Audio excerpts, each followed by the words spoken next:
معزز سامعین کرام، خطبہ جمعہ کا موضوع ہے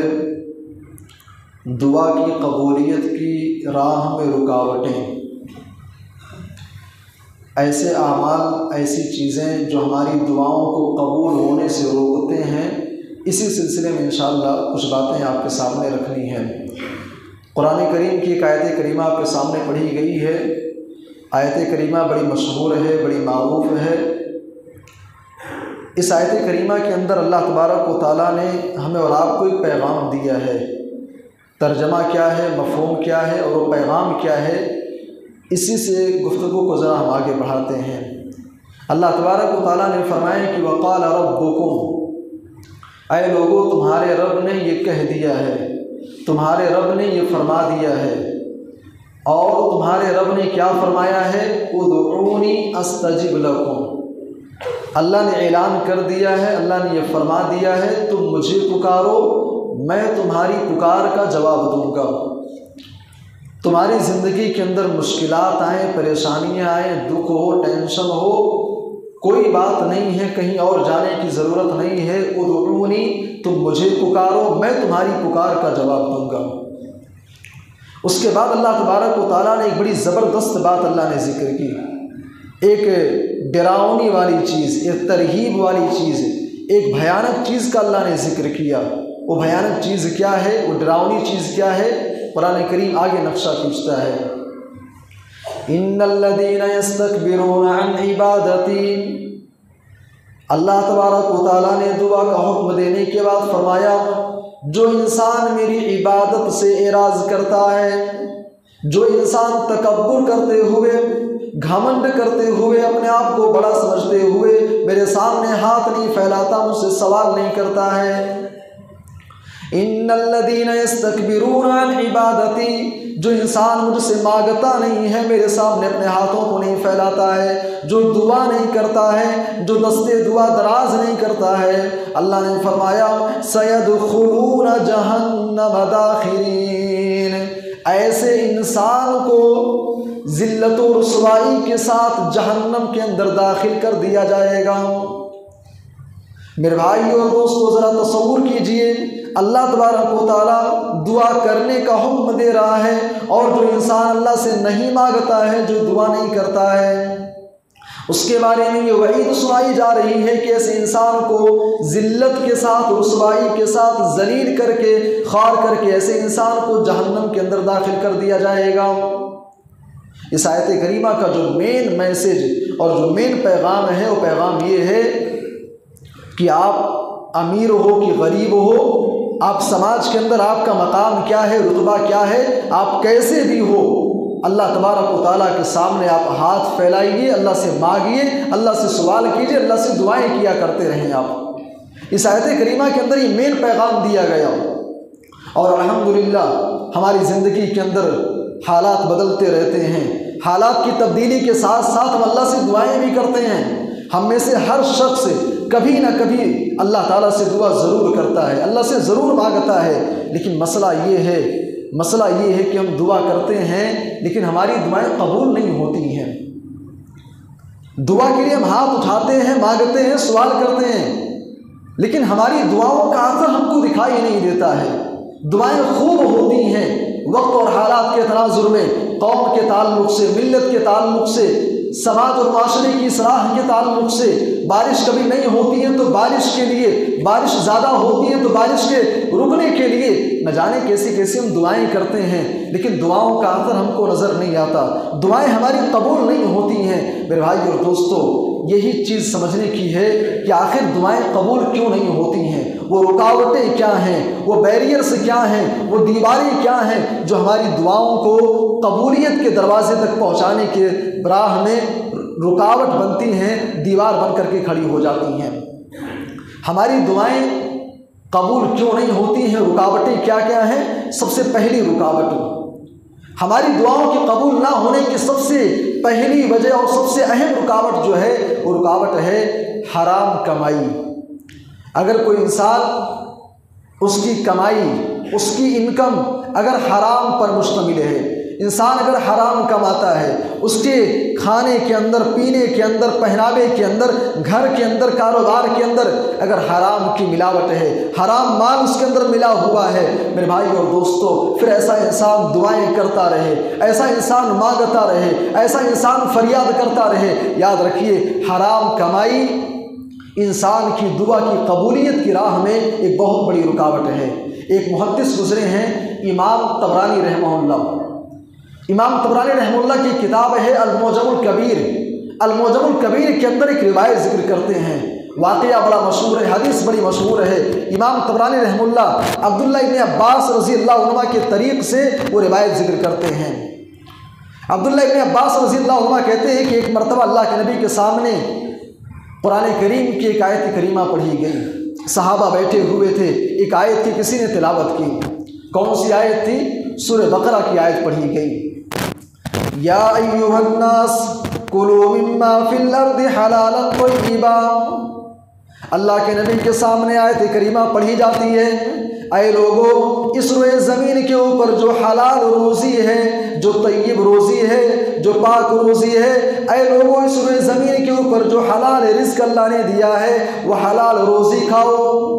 اللہ کے نبی کے سامنے آیت کریمہ پڑھی گئی، ایک صحابی کھڑے ہوتے ہیں سعد بن ابی وقاص رضی اللہ عنہ، اور کہتے ہیں یا رسول اللہ ادعو اللہ، آپ اللہ تعالیٰ سے میرے لیے دعا کر دیجئے۔ اے اللہ کے رسول، اللہ تعالیٰ سے میرے لیے یہ دعا کر دیجئے ان یجعلنی مستجاب الدعوات، کہ اللہ تبارک و تعالیٰ مجھے مستجاب الدعوات بنا دے۔ اے نبی صلی اللہ علیہ وسلم یہ دعا کر دیجئے کہ جب بھی میں اللہ کے سامنے دعا کروں، جب بھی میں ہاتھ اٹھاؤں تو میری دعائیں اللہ کے ہاں فوراً قبول کر لی جائیں، میں مستجاب الدعوات بنا دیا جاؤں۔ سعد بن ابی وقاص رضی اللہ عنہ نے اللہ کے نبی سے یہ فریاد کیا، اللہ کے نبی کے سامنے یہ بات رکھتے ہیں کہ آپ دعا کر دیں میں مستجاب الدعوات ہو جاؤں، دعا کروں دعا قبول ہو جائے، اللہ سے کچھ مانگوں وہ چیز فوراً قبول ہو جائے، مجھے مل جایا کرے۔ اللہ کے نبی صلی اللہ علیہ وسلم نے کہا یا سعد، اے سعد اگر چاہتے ہو کہ مستجاب الدعوات بنا دیے جاؤ، اگر چاہتے ہو کہ تمہاری دعائیں قبول ہو جائیں، اللہ کے نبی نے فرمایا اطیب مطعمک، اپنے کھانے کو تم پاک کر لو،